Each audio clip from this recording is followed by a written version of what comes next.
All right, last time we finished chapter 14, and before we left, we read chapter 15, so we want to get into that study today, and looking forward to seeing what Jeremiah has to tell us today. All right, so for the first headline I put, it's interesting how it opens up and reminds me of a statement that Ezekiel made. It says, even Moses and Samuel could not prevent the destruction and trouble that would come to them. Verse 1, then the Lord said to me, even if Moses and Samuel stood before me, my mind would not be favorable toward this people. Cast them out of my sight and let them go forth.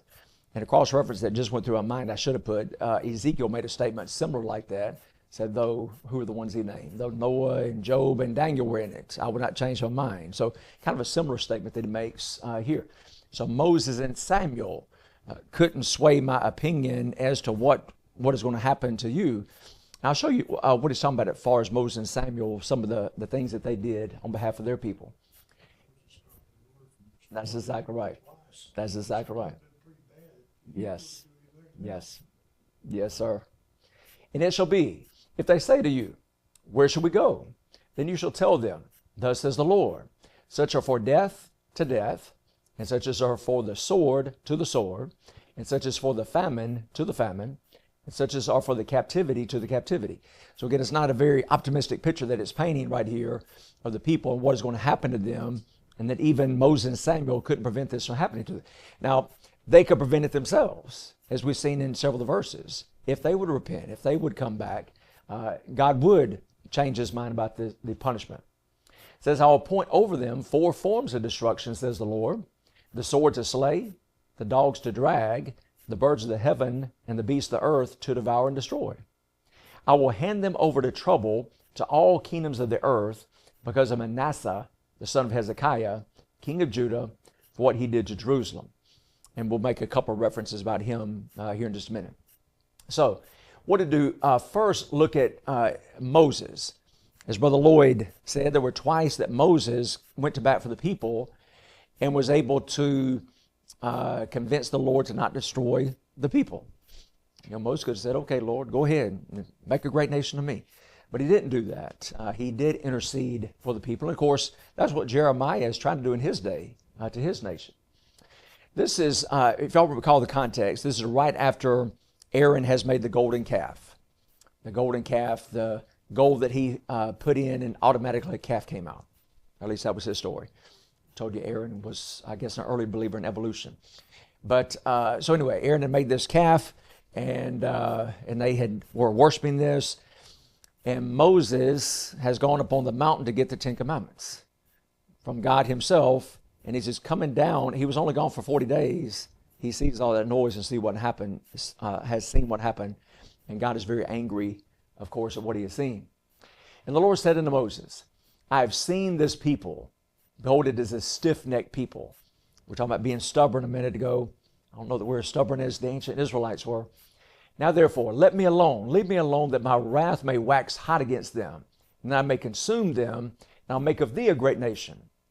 And some of that could be God testing Moses too to see what he would do. But we see Moses' reaction right here. And Moses besought the Lord his God and said, and again we see the heart of Moses. And I've often thought about Moses.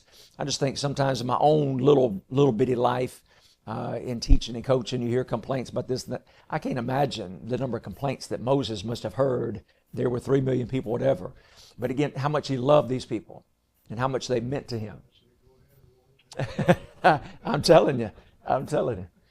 And Moses besought the Lord his God and said, Lord, why doth thy wrath wax hot against thy people, which thou hast brought forth out of the land of Egypt with great power and with a mighty hand? Wherefore should the Egyptians speak and say, for mischief did he bring them out to slay them in the mountains and to consume them from the face of the earth? He's saying that our enemies won't understand that. They'll think that you did this as a very sadistic plot to destroy your own people. It says, turn from thy fierce wrath and repent of this evil against thy people. Remember Abraham, Isaac, and Israel, thy servants, to whom thou swearest by thine own self, and saidst unto them, I will multiply your seed as the stars of heaven, and all this land that I have spoken of will I give unto your seed, and they shall inherit forever. And the Lord repented of the evil which he thought it to do to his people. So Moses was able to change what God had said he was about to do. I'm not real sure that I would feel comfortable about telling the Lord repent, but that's interesting. Was there any, I don't remember this, but if there was there anything that Jeremiah said in his day to remind them about this, that the Lord had already tolerated this once? And, kind of, don't you think you ought to reconsider and do like the Lord is telling you to do? Or was there just no mention about what happened way back? Well, you kind of brought up a point about that a while back, about did he do this in secret or not? And these are things he was saying publicly throughout the city, there at the temple, as we said. And again, he's writing this down. I'm sure he was telling the people these same things he's writing down for them too. But Right. At this point, they were so far gone that they didn't want to listen. They didn't want to hear it, Yeah. unfortunately. People are cruel, but they're real cruel. Like in Moses' days, whenever he had them out in the wilderness, they were just punishing them. You got us out here now. We don't even have water to drink. We don't have food to eat, and everything else. But God told him to speak to the rock, and it's for people are that way. You can do the best you can, and people gonna look for something negative. Or just say, well, you're doing a good job. Yeah. Or say something other than that. Brother, I know. In 36 years, I've gotten a lot of that. Ain't no doubt. Ain't no doubt. It's kind of like last night, Vaughn was talking about, some people criticize Kirby Smart because he went for it in 4th and 1 instead of kicking a potential tying field goal there late in the game with 3 minutes to go in the game. And I told her, I said, well, that's the way it is in coaching. I said, if he had gone, if he went for it, he didn't make it, so they criticized him. I said, what if he had kicked the field goal, And missed it. blocked it, or Yep. they missed the field goal? Why didn't you go for it? You only have 1 yard to go. And if you went for it and made it, there's no guarantee that it's going to win the game, because Alabama still had 3 minutes to go in the game. They could go in that and score one game to win the game. So it didn't matter what he would have done. They go criticize him if it didn't work. I told her, I said, well, if he made the first down, if the guy from Alabama, if Overton hadn't got through a double team block and made the play on that kid, because all he had to do was walk in the end zone, there wasn't anybody out there. Alabama guy made a great play on the play. And if he hadn't done, if that Alabama guy hadn't done what he did, the guy would have walked in the end zone, Georgia would have probably won the game, and they would have said, what a courageous, gutsy call that Kirby Yeah. made. That was Yeah. the call of the year, Yeah. and so forth Yeah. and so on. But that's what Donald said, that's the way people are. It doesn't matter whether it's football or whether it's anything else. If it worked, you're a genius. If it doesn't, you're a bum. You might It's kind of like, I said, what Kirby Smart should have told him is what Bear Bryant used to say all the time. Coach Brown, why did you quick kick on 3rd down? Because I was trying to win the game. Well, why did you put Jeff Rutledge in for Stead and Sheeter? Because I was trying to win the game. Why did you do such and such? Because I was trying to win the game. And so no matter why question they asked him, he was always, because I was trying to win the game. Why did you do such and such? Why did you try to block the punt and run into the kicker? Because I was trying to win the game. And so that's what Kirby should have told him, but he had a different answer. Yeah. He said, well, I would have done it 10 out of 10 times. Well, I was telling Mom, I said, well, to me, you made the right call. If you can't make 1 yard when you got a team like Georgia that runs the ball as well as they do, if you can't make 1 yard, you don't deserve to win the game anyway. And so no matter what he would have done, it didn't matter. And it's kind of the same way through life. If you make it, it's like that old Keith that I'll tell you about. You mentioned it a while back.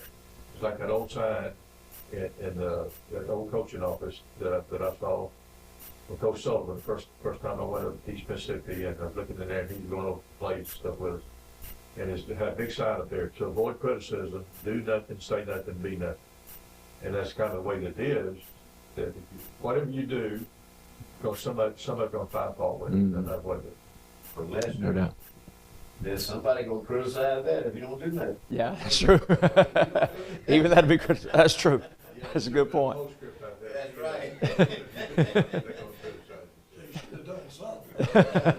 Should have done something. Brother Bo. Yeah, so that statement, heavy is the head that wears the crown, you know, Yeah. I think of that relative to really any organization or group or team in terms of the leadership that is tasked with making decisions Yes. day in, day out.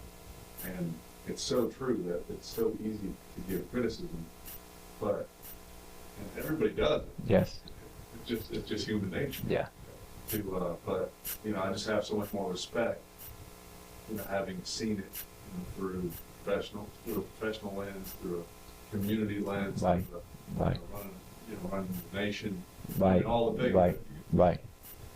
But it really is hard to be in a leadership role. It no is. matter what level it is that comes with that. When you talk about politics, I mean, I really, in today's climate, I admire anybody that wants to run for office. I mean, I really do. Whether, like you said, whether it be the president, even locally, somebody running for mayor, city council. I mean, they're going to get it on every side, you know. But it takes a lot of courage to be able to do that. I was, so I meet with the superintendent and I go towards periodically for the little bit of things that I handle for school. And just the last time I met with him, I was in there and the HR director walked in and she was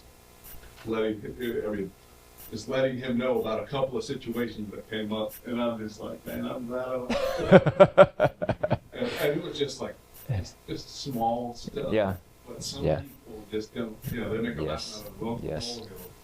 And it's just constantly coming at you. Yes. All of the problems that all of the people under your watch are going through. Yep. You're gonna hear a percentage Yep. of them. Well, it's kind of like we're talking about the coaching example. I've said this to my coaching staff before. When you're winning has a way to kind of gloss over any problems, whatever, and people kind of look at the other side. But losing exposes those things. And so all that comes to bear, and well, you won't get it. You won't get it when you lose. Good point. Good point, Brother Bo. All right, here's the second occasion.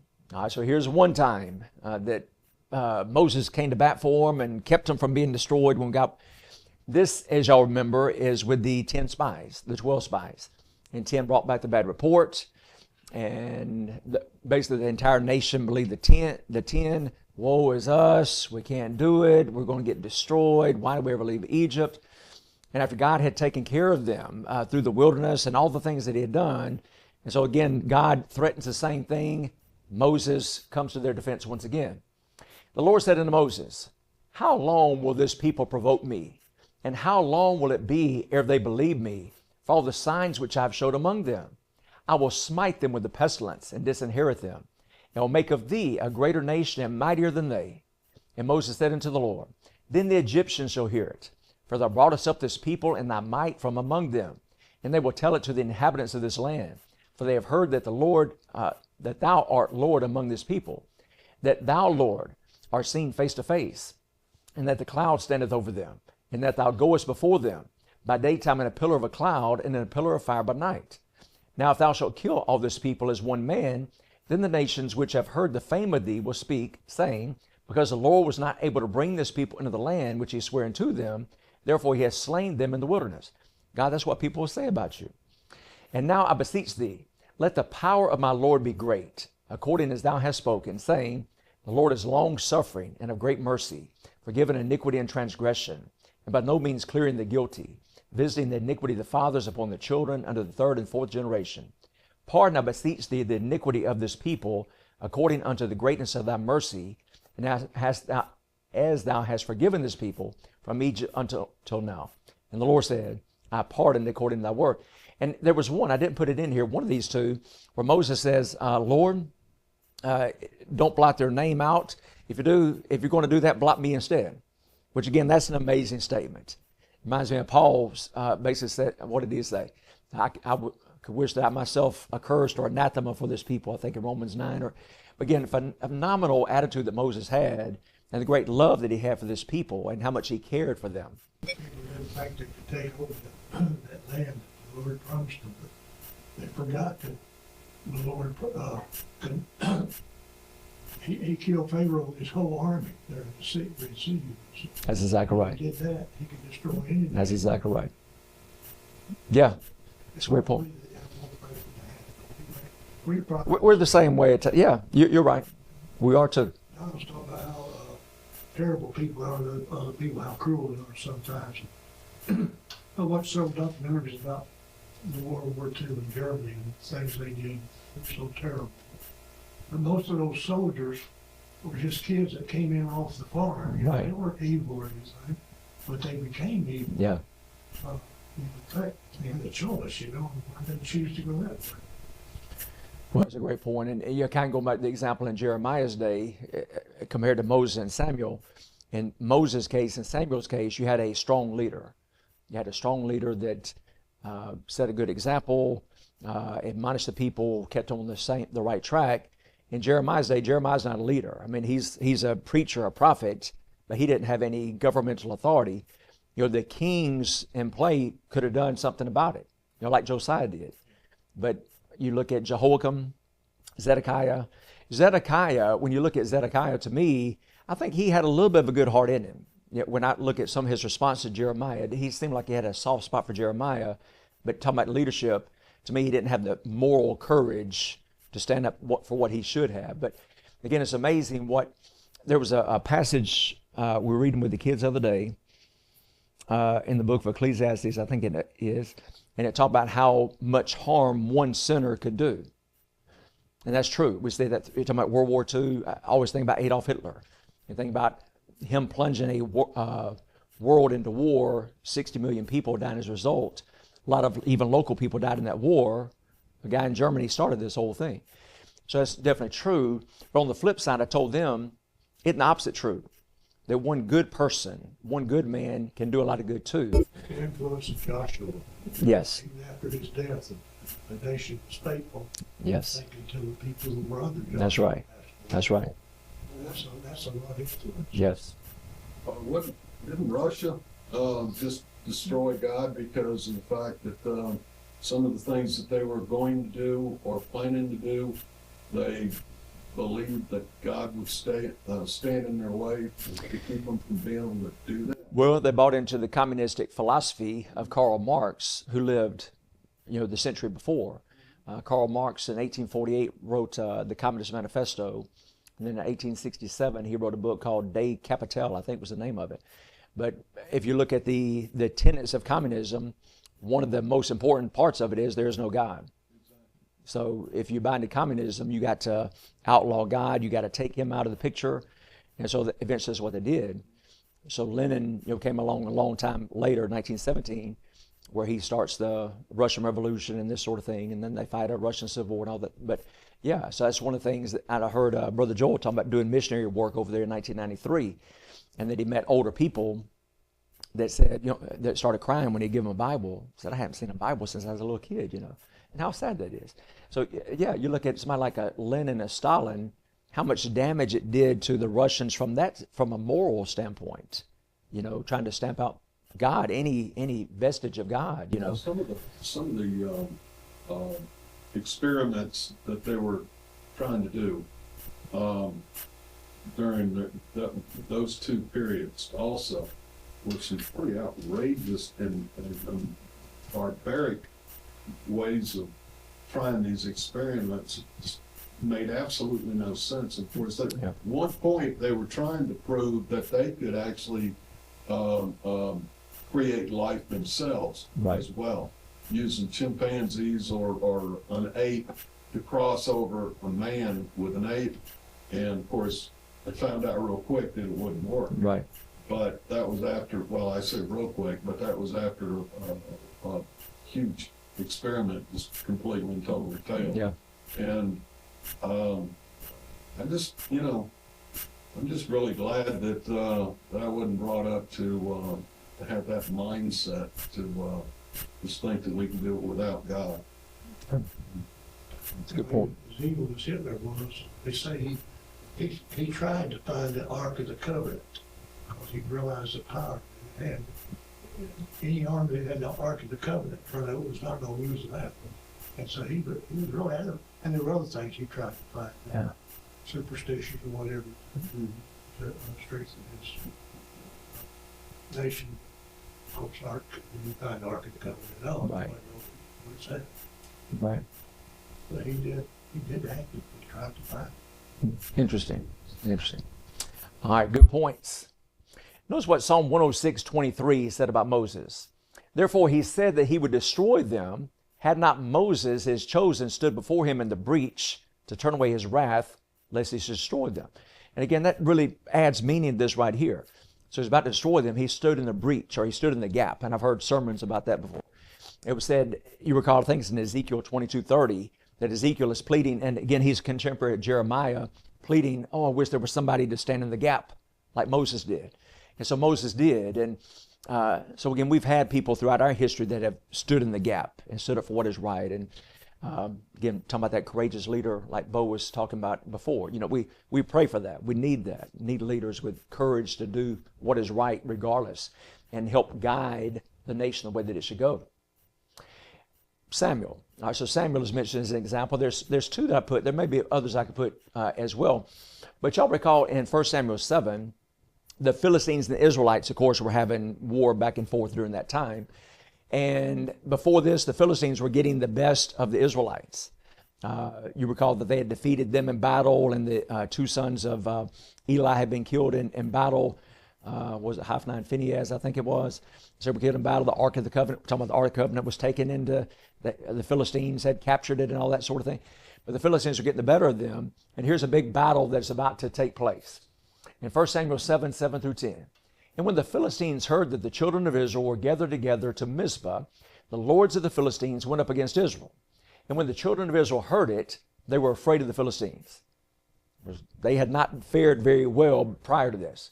And the children of Israel said to Samuel, cease not to cry unto the Lord our God for us, that he will save us out of the hand of the Philistines. So Samuel cried to God, pray to him that he will intercede.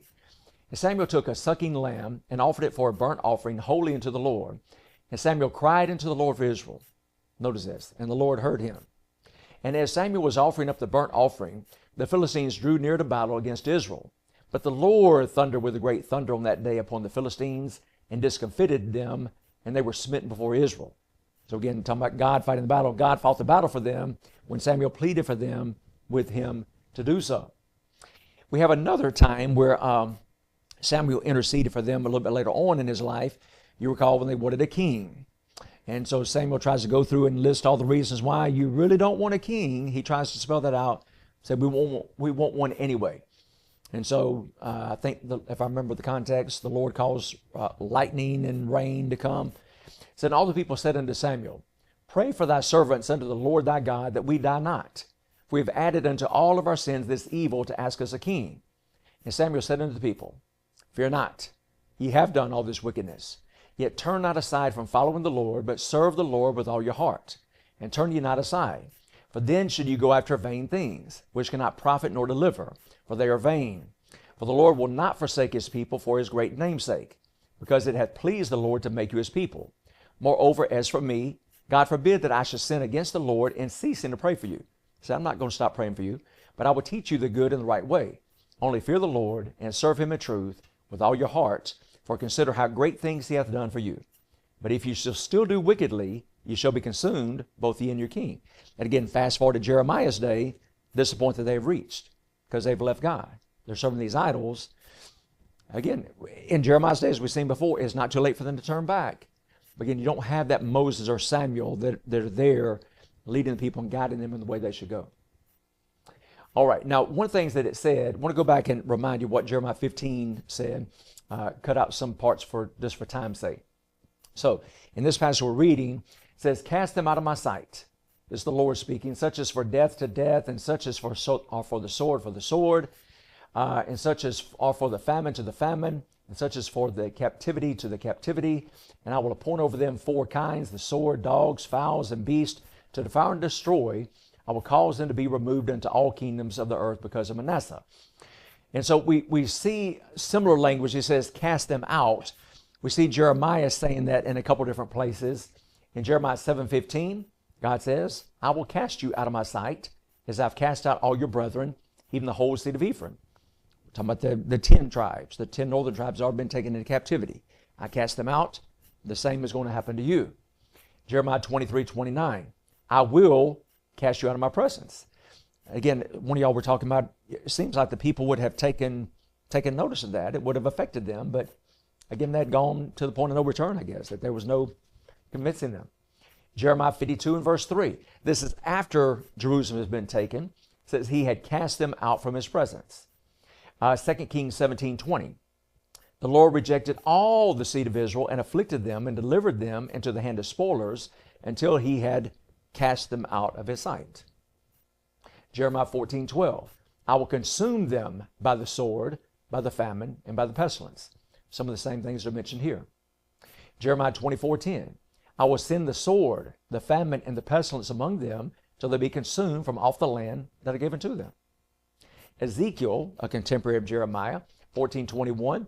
I send my 4 sword judgments upon Jerusalem, the sword, the famine, the noisome beast, and the pestilence. Jeremiah 9:16. I will scatter them also among the heathen, and I'll send a sword after them till I've consumed them.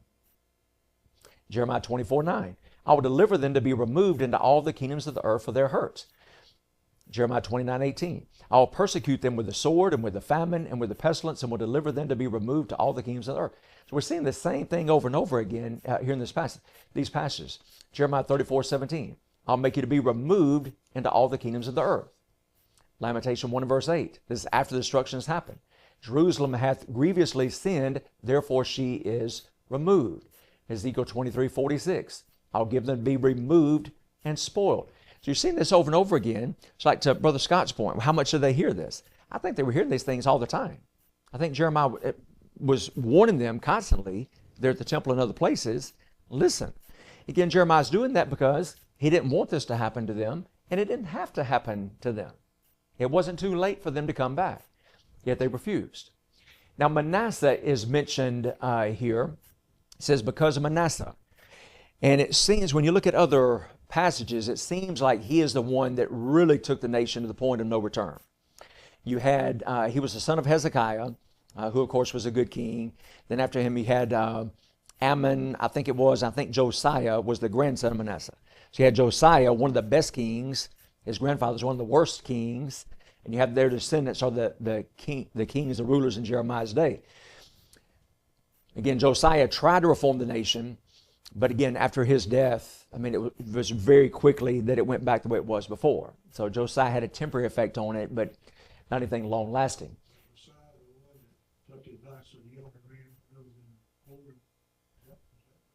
Manasseh, that was Rehoboam, I think, that listened to the his classmates instead of the elders there on that occasion. But here's a couple things that are said about Manasseh from 2 Kings 21, 11 through 13.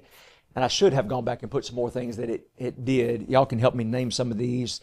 One of the things that Manasseh did is offered his own kids as burnt offerings, it was said. He set up idols all over Jerusalem and all over Judah. It said to all the host of heaven. So he had done these things. It talked about sorcery. Y'all may remember some other things. My mind has gone blank on other things that he did. But again, just talking about how wicked and evil he was. And then we have the statement made about him. Because Manasseh, king of Judah, hath done these abominations, and hath done wickedly, above all which were before him. Because there were some pretty wicked kings before him. So Manasseh is the worst. Which were before him, and hath made Judah. Notice this. He made them do this. Talking about a leader, he's the one that really took the country off the rails. Again, his daddy Hezekiah was a great king, had reformed the nation. They were on the right track. Manasseh got them off the track. And hath made Judah also to sin with his idols.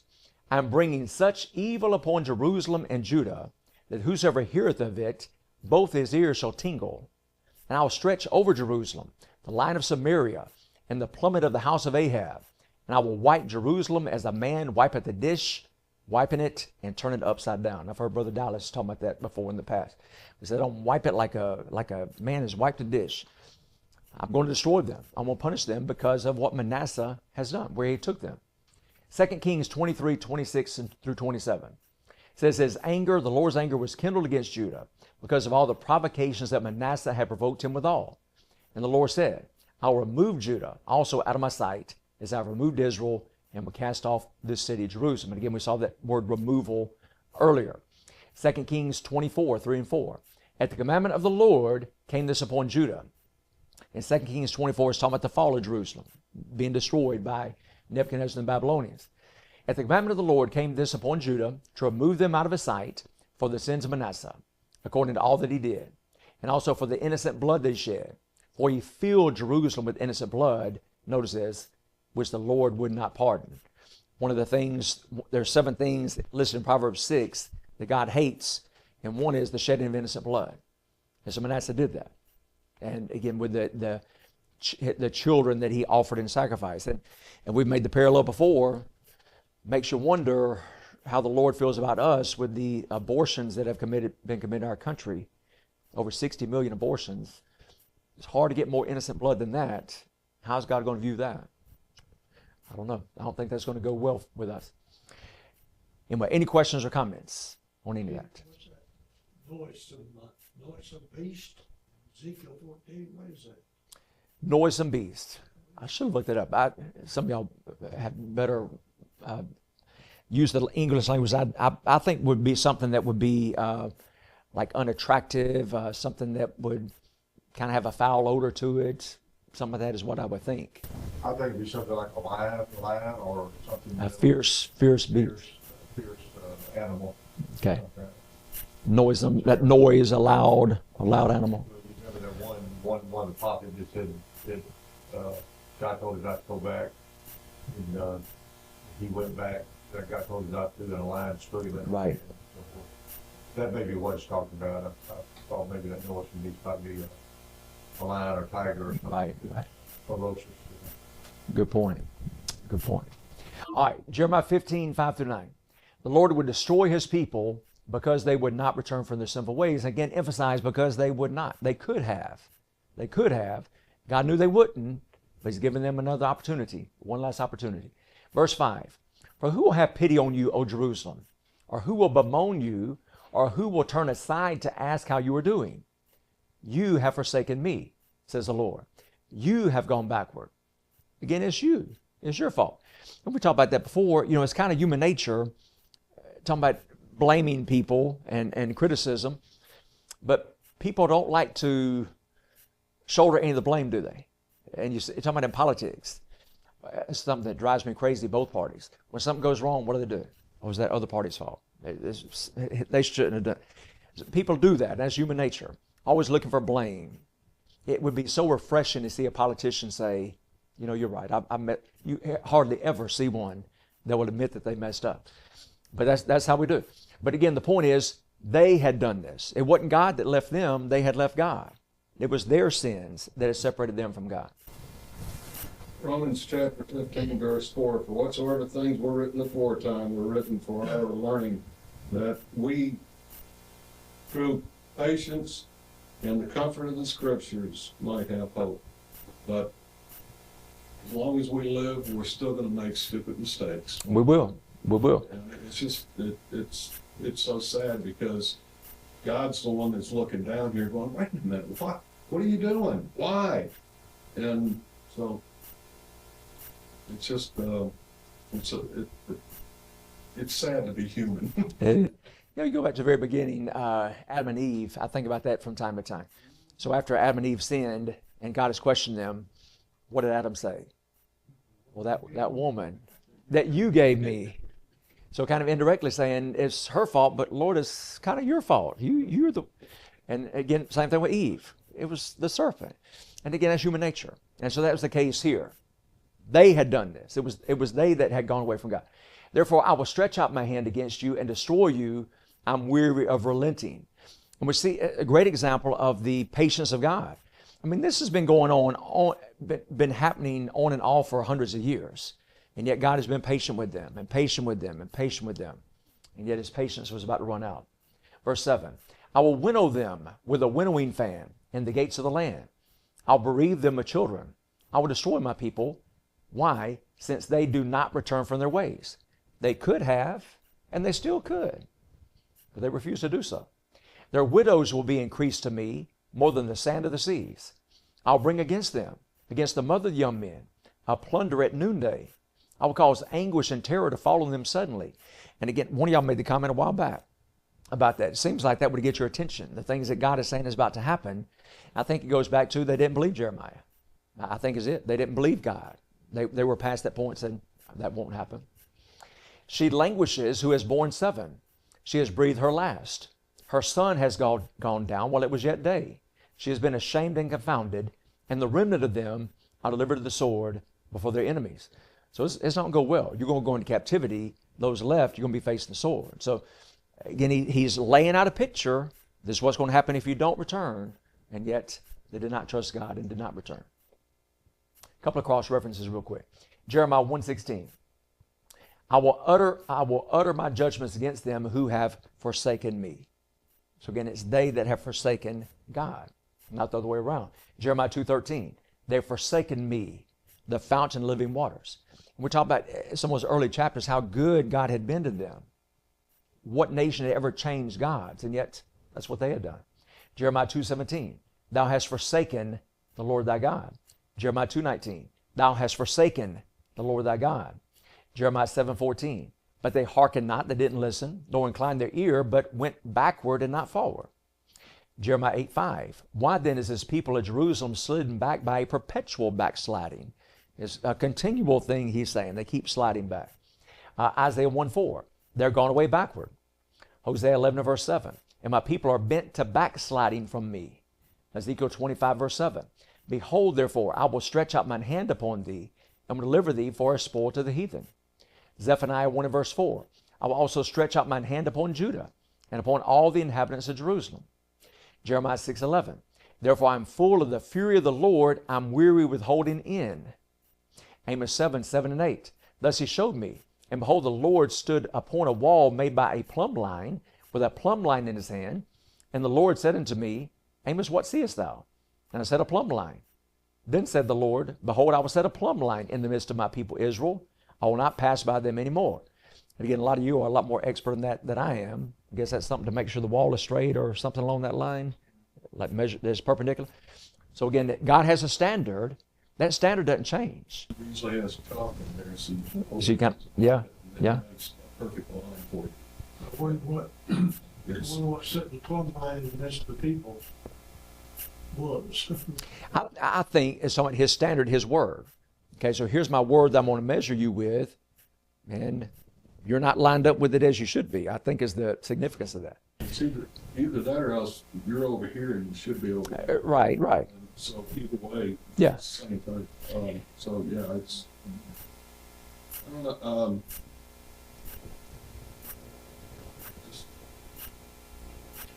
I don't know, I just, there's too many things that God has done for us. And, if nothing else, wasn't it God that gave me my very being? I mean, where do you stop that and then start complaining? Well, that's a great point, brother, and I'm like that sometimes too. You know, things don't go well for me, and then I'm, woe is me, and why has this happened to me? And we forget to look at our blessings. You know, how good God has been to us. I guess it's human nature too, to want to listen to people that promise things that are good. Right. Rather than listen to Right. what is condemning. Yes. Yeah. So what to hear what those false prophets are saying, peace, peace. It's, yes. Yeah. That's what I want. Yeah. That's a great point. Great point. Matthew 3:12. He talked about in this passage about the winnowing fan. Jesus talked about that in, I say Jesus, this is John the Baptist, I think, talking here, whose fan is in his hand. And he will thoroughly purge his floor and gather his wheat into the garner, and he will burn up the chaff with unquenchable fire. And I've heard, again, y'all, I'm sure y'all are more knowledgeable than that than I am. I've heard preachers talking about that day they would put all the wheat on this blanket and put it up and let the wind blow the chaff away. Saying that's what he's about to do here, and that's what he's about doing in Jeremiah's day. Hosea 9:12. Though they bring up their children, yet will I bereave them, that there shall not be a man left. Yea, woe also to them when I depart from them.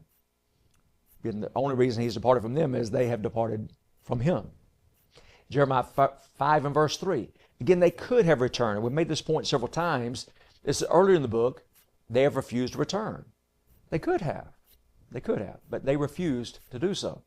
1 Samuel 2 and verse 5. Talk about the barren, again, a similar statement here. The barren hath borne 7, and she that hath many children is waxed feeble. And this is, I think Hannah is praying after Samuel has been born. But so it's interesting, the barren hath borne 7, and I think Hannah, I want to say had 7 kids, 6 kids, something like that. Amos 8 and verse 9. I will cause the sun to go down at noon. I will darken the earth in the clear day. And this, the idea of the sun being darkened, the moon and stars being darkened, is always symbolic of God's judgment. Not always the judgment day. Sometimes it can be used for that, but his judgment upon a nation, upon a people. All right. Questions or comments on that? All right. On this next section, I want to get a little help on this particular section. And it's kind of interesting, some of the commentaries, but this is the pulpit commentary, what they say about this next part. So it's kind of almost like a change of topic here, and we can kind of get Jeremiah's feelings about what he has just heard about the destruction coming. It says these next verses come in very unexpectedly and are certainly, we'll save that for next week. So I guess we won't do that today. We'll save that for next week. All right. Thank you as always for your great attention. Look forward to our study next Sunday, Lord willing.